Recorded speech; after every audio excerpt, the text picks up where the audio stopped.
What up, everybody? Look at this beautiful Hermosa beach.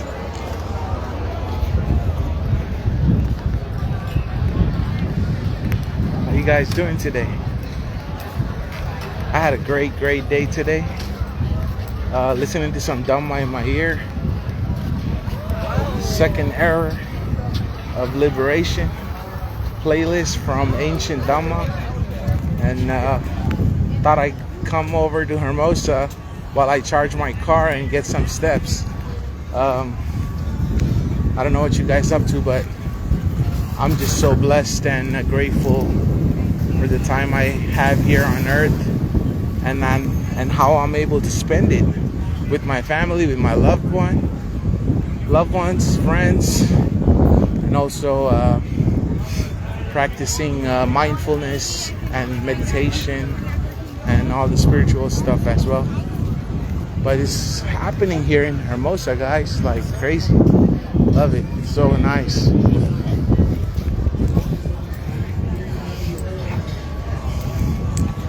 Thought I'd go live and share a moment with you guys. Talk about, talk about the moment. Talk about whatever that comes to my mind. This is nice. Wow. It's happening. Who's on? Who's live right now? What you guys up to? If you guys see this live, put a comment up. Say hello.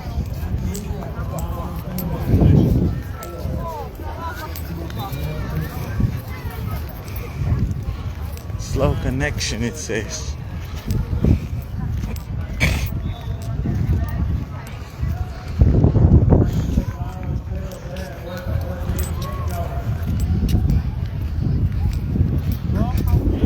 It's nice, huh? Beautiful day in Hermosa Beach.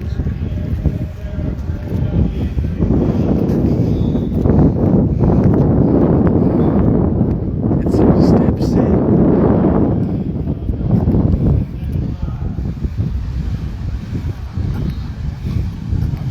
What's up, Lahir Mali?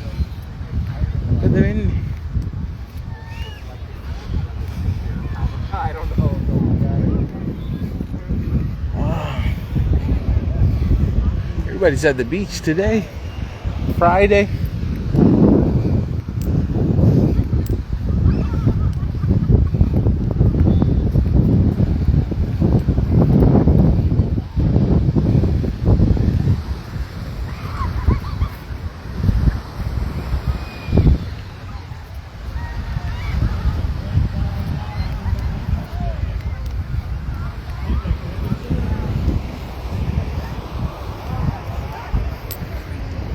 Wow, this is nice.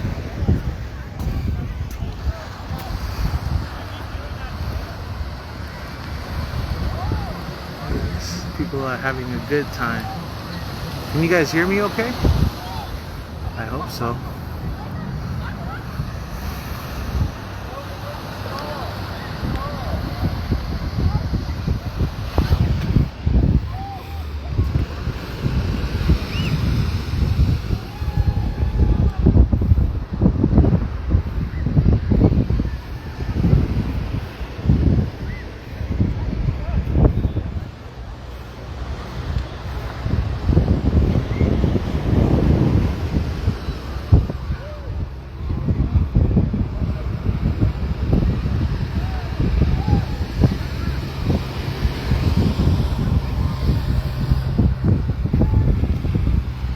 Guys up to? Such a beautiful day out. I hope you guys get out today with your family. Enjoy the summer weather. If you're in Cali, your thing. It's so nice. I love it. Getting my steps in for the day and enjoy the beautiful weather.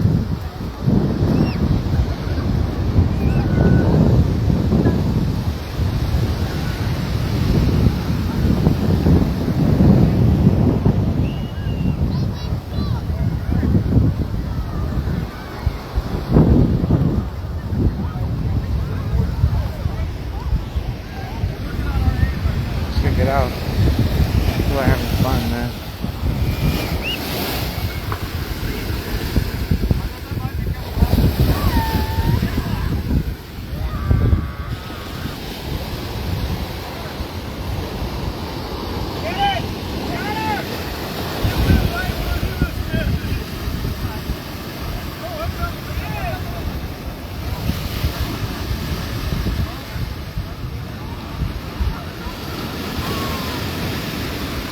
I feel like talking to you guys about the Four Noble Truths and dependent origination while I'm out here. I don't know if it's a good idea, but it's always a good idea to uplift our minds with knowledge that could lead to wisdom. So I feel like it's a good time to talk about this kind of thing while I'm enjoying the view and getting some steps. So let me flip the camera so you can see me. Hopefully you can hear me.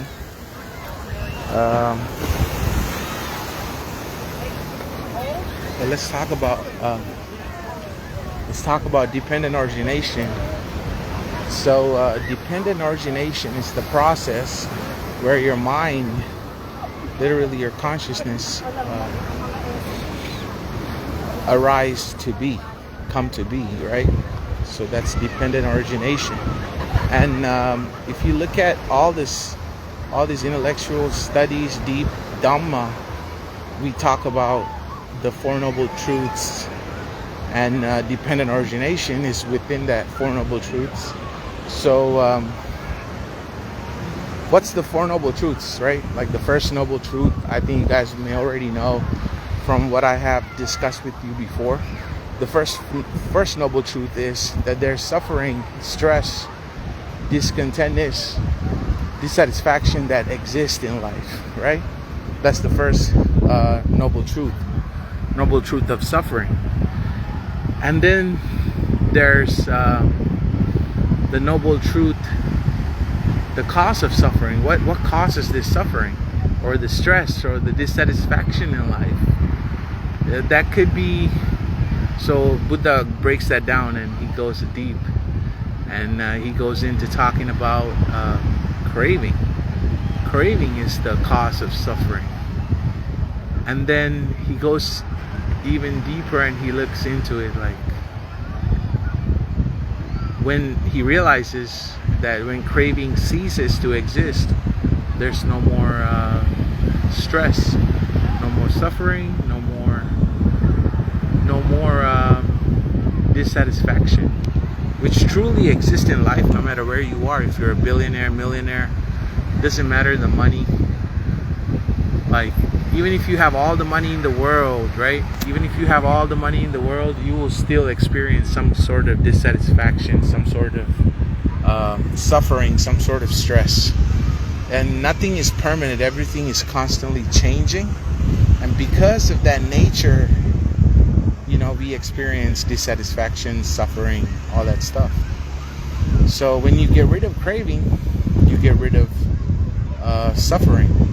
And then there's a path that leads to get rid of suffering, and that's called the Noble Eightfold Path. And the Noble Eightfold Path, it all starts with the right view. I'll just generally say it, right view, right intention, right words, right action, right livelihood, right effort, right mindfulness, right concentration, and then right knowledge. It even goes even higher to right knowledge and then liberation. But I don't know if everybody gonna get this conversation that I'm having, but I thought I'd talk about it just so I could get the practice of talking about these kind of things, because I don't want to be here at the beach, enjoy the view, and talk about something that's not going to bring value to the table. So what's up, Sarina? How you doing? Glad you're alive and well. Thank you for coming on board to the live. I'm just talking about some deep intellectual knowledge that could lead to wisdom, and that could lead for someone to get rid of a lot of anybody. Actually, if you're experiencing some sort of suffering, some sort of pain, some sort of dissatisfaction in life, no matter how much money or whatever you have, how much love you have in the world, there's always going to be some sort of dissatisfaction going on, you know. And that when you look to the root of it, it's craving that causes that. And you could get rid of craving, you get rid of suffering, and there's a way to do it. But in order to do this, right, in order to do it and understand it, you have to literally see the dependent origination process. Dependent origination process is literally the code behind the mind. And I'm gonna break down right now on this live what's dependent origination. In the ancient text, it's called paticca samuppada, or dependent origination. And dependent origination literally is the code behind the mind. And we're able to, if you're able to understand it, you could finally step into the right view fully one day by understanding dependent origination. So let's break down dependent origination. It's got 12 links to it, but then I'm gonna start from the bottom and I'm gonna go up. So on the bottom, it's the suffering, the first noble truth I talked to you guys about. There's suffering that exists. There's in Pali text they say, I heard that, you know, it goes like this. There's birth, aging, sickness, death, right? And then you lose people. You get in this life. You lose people you love. You meet people that you don't like, and there's death, and there's sickness, old age, stress, things that are happening that you don't like in the world, in the society. All those things could cause somebody a lot of stress, someone a lot of unhappiness. So but when you truly see that everybody, no matter what side they're on, no matter where they are, if you could truly see that everybody is going through something, no matter how much money they have or whatnot, then you could come to the understanding, wow, there's the noble truth, the first noble truth of suffering, which is truly exists and it's true. And then you could kind of think about, like, how come there's suffering? Like, what's going on? Why did a creator or a God or a universe create suffering? Why are there kids born without eyes, ears, nose? There are kids out there that's born without legs and arms. And there are so many people that are born without, like, so much there's people that are born with a lot of money, born without money. Like, so much of suffering that's going on, you know what I mean? Like, so much of dissatisfaction that's happening in life. So the main thing is, like, why would anybody do that to us, you know? And the reality, the truth is nobody doing that to us. It's not us doing it. It's not somebody else doing it. It's happening based upon cause and effect. It's arising and passing away based on causes and effect. And that's the code. That's the dependent origination. So the first part is understanding there's suffering that exists. There's dissatisfaction that exists. And truly coming to the understanding that this is for everyone, not just you. It's animals, cockroaches, fish, anybody, anything you could think of. They're going through the dissatisfaction.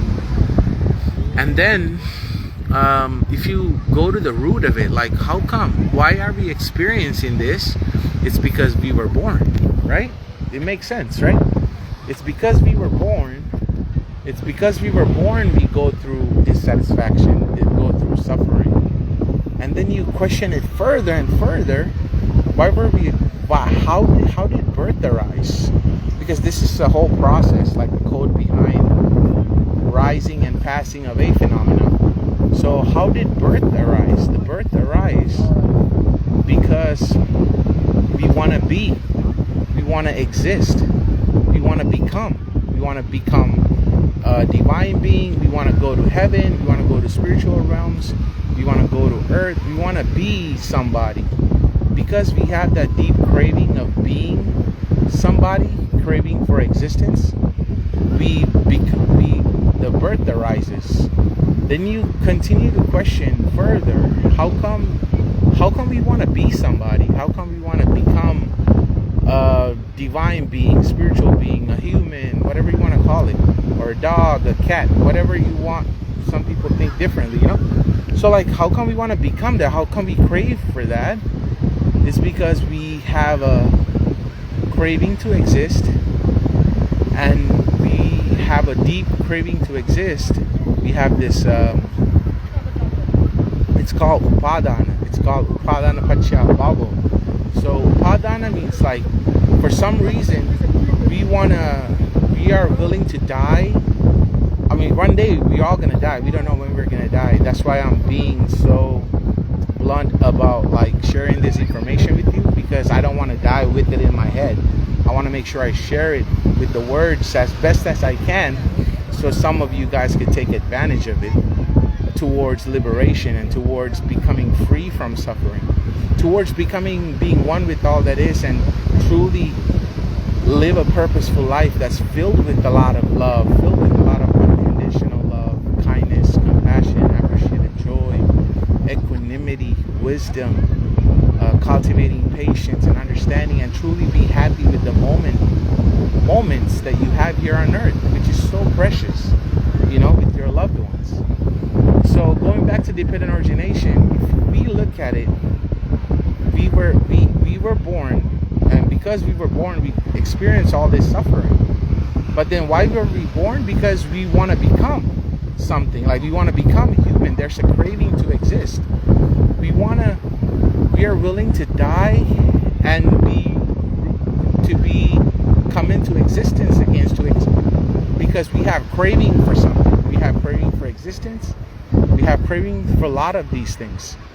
So if you go look at why are we willing to become something, become a divine being, go to heaven, go to spiritual realms, whatever the thoughts that you may have, it's because we are craving for that. So craving is the reason behind all of this. And then you question it for further, why do we crave? Why do we crave all of these things in life, in this existence? You know, why do we crave to have a big house? Why do we crave to live a happy life? We always want happiness because we're always after happiness. But end of the day, that since the nature of life is everything is constantly changing, happiness changes. It's temporary. So if you go deeper and deeper and deeper, and then you take a look at what do we really crave? We crave feelings. And that's another link in the dependent origination code. Feelings is what causes us to crave. We love feeling happy. We love feeling good. We don't like feeling bad. And that's because we have certain amounts of things that we feel good about. And when we don't get the things that we feel good about, we feel bad. And sometimes there's feelings that are neither good or bad. It's like whatever. It's the feelings. Feelings causes us to crave. The feelings of good feelings, it arises to crave. Craving arises to craving to exist. Craving to exist want us to become somebody. Become a human, become a dog, cat, whatever your karmic energy is, whatever your frequency is, whatever your vibration is, that's where you would go. And then that will cause an effect for you to be born. And because you're born, you go through all this dissatisfaction, suffering, and experience life as you experience it right now as a human being. So now we go back to feelings. How come we have feelings? We have feelings because we are in contact with the things that we have feelings with. So if it's a girlfriend, boyfriend, child, mom, dad, dog, cat, beach, like this beautiful beach, the weather, ocean, politics, whatever the things that you have feelings and emotions with, You have those feelings and emotions with those things and deep attachments because you got in contact with them. If you never got in contact with the world, if you never got in contact with those things that gives you deep emotions and feelings, you would never ever have those feelings and thus suffering. You would not suffer because your best friend said something bad to you. You would, because if you never met your best friend, then you would never have feelings toward that person or toward your wife or your husband or whatnot. So being in contact with this world gives us feelings, and these feelings, we start craving these feelings, and because we crave it, we crave to exist, and because we crave to exist, we become human, we become cats, dogs, and all these things. It's the frequency, it's a different frequency and vibration, and because we are born as those things, and we experience life, and then things don't go the way we want, so we experience dissatisfaction. So how are we in contact with these things? How are we in contact with these things? With the eyes, with the ears, nose, tongue, body, and the mind. So it's kind of like an input.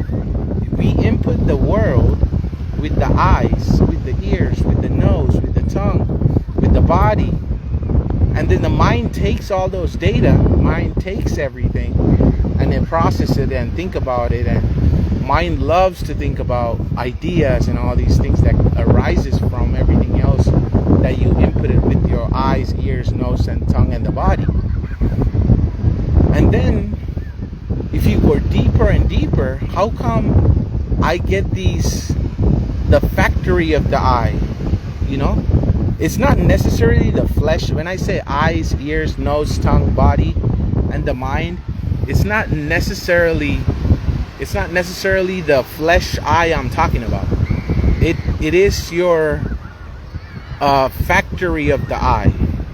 So there's a factory behind the eye. Like if you look at the eye, it's a factory, not the flesh eye. There's an eye factory. Like in order for you to perceive colors, right? In order for you to perceive pictures, colors, that's what the eye is for, right?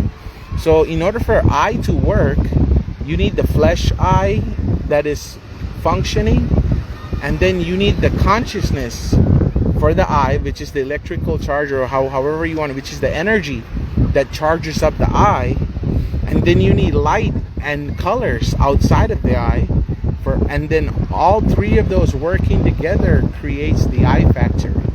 Same goes with the ear. You have the ear, then you have the sound waves, and then you have the consciousness for the ear, and all those three working together, then your ears start working. One of those goes missing, then that factory wouldn't work. So likewise, for the tongue, for the nose, for the body, it goes. And then, so because of these factories, eyes, ears, nose, tongue, body, and the mind, you are in contact with the world, and you are getting feelings for these things that you're in contact with. All sorts of billions of stuff that you're getting contact with for a blink of an eye. And then all these things that you're getting feelings about, you start to crave it. You want to feel good about with the things that you have contact with. And all these things that you are in touch with, like this beautiful ocean, beautiful women, men, it could be your vape, it could be your beer, whatever that makes you feel really good. It could be sex. Like those things, you are in contact with this world, and you're getting great feelings, and you want it to keep being great. And unfortunately, with this creation, nothing is permanent. Everything is constantly at change. And because it's constantly at change, always changing, we experience dissatisfaction. No matter how much money we have, no matter how much freedom we have, it's truly not ultimate freedom, because we're not happy all the time. We can't get that. It's always changing. And now But when you understand this process and how the building blocks of all of this works, the code behind the consciousness, code behind the mind, now you're able to see through the drama and literally be happy anywhere you want, wherever you are at, you know? So when you analyze dependent origination deeply, now we talked about how the eyes, ears, nose, tongue, and the body and the mind, it enables us to get in touch with this world. And then once we get in touch with this world, we have feelings for it. Because we have feelings, we crave those feelings now, because we want to feel good all the time. We crave to exist, to have those feelings. Because we crave to exist, any given moment your breath is gone, you're dead, and then you want to become someone again. Your energy, your frequency. Energy cannot be created nor destroyed. It can only be transferred, right? It might be able to neutralize, which is what I'm trying to do. But like that energy now will flow into becoming a human, becoming a cat, becoming a dog, whatever your energy is accumulated, positive or negative, it will go into that frequency, a divine being, a spiritual realm, spiritual being, whatever it is that you have accumulated throughout your being, it will become. And when it becomes, wherever it will exist in, that existence will still have dissatisfaction. That's the issue behind the entire existence, because we can't maintain it the way we want it, you know, because what you want maybe not what I want, what I want might not be what they want, you know.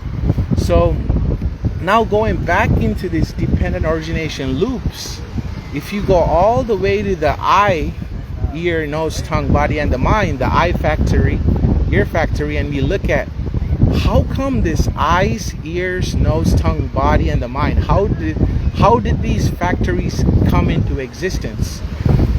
It is explained in the ancient scriptures that those come into existence because of name and form. Name is pretty much the mental formations that I described. You know, there's like perception, feelings, love, kindness, compassion. All these things could go into name, because name are things that are mental formations that we can't really see. We can't see these feelings that we have, you know, because they're mental formations. And then we have form. Form is the physical realm. Everything that you see, the ocean, the land, the trees, the people, the animals, those are in the physical form right now here on earth.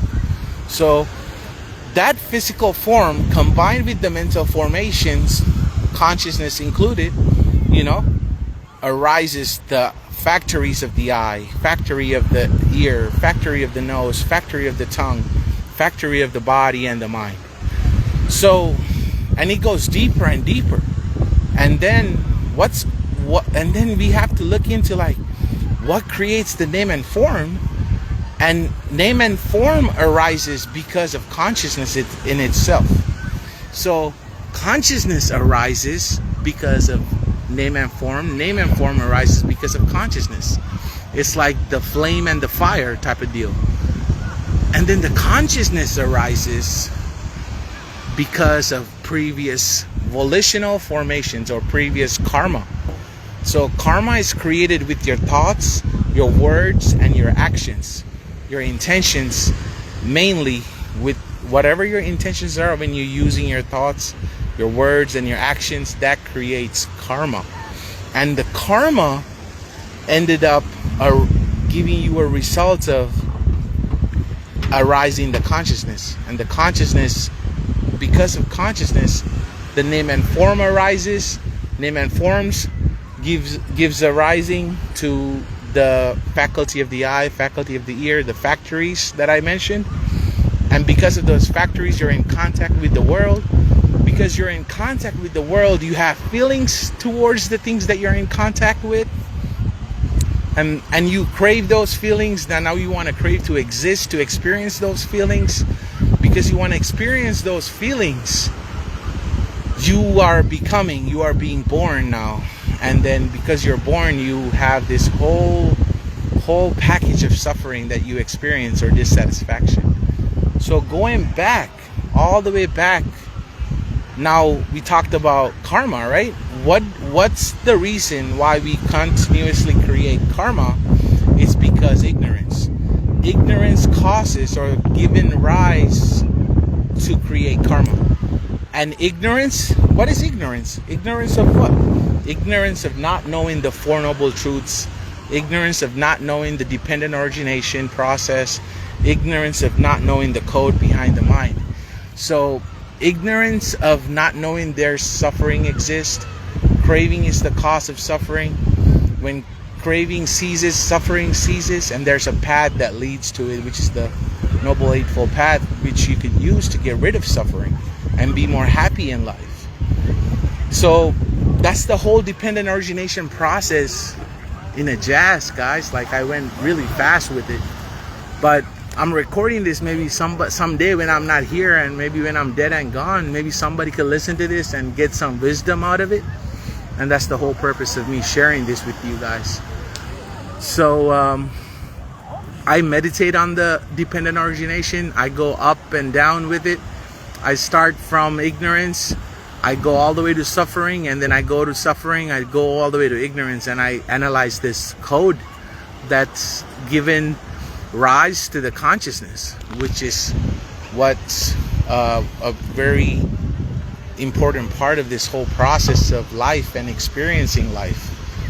So I hope me talking about all of this gave you guys some good insight into the dependent origination and the Four Noble Truths.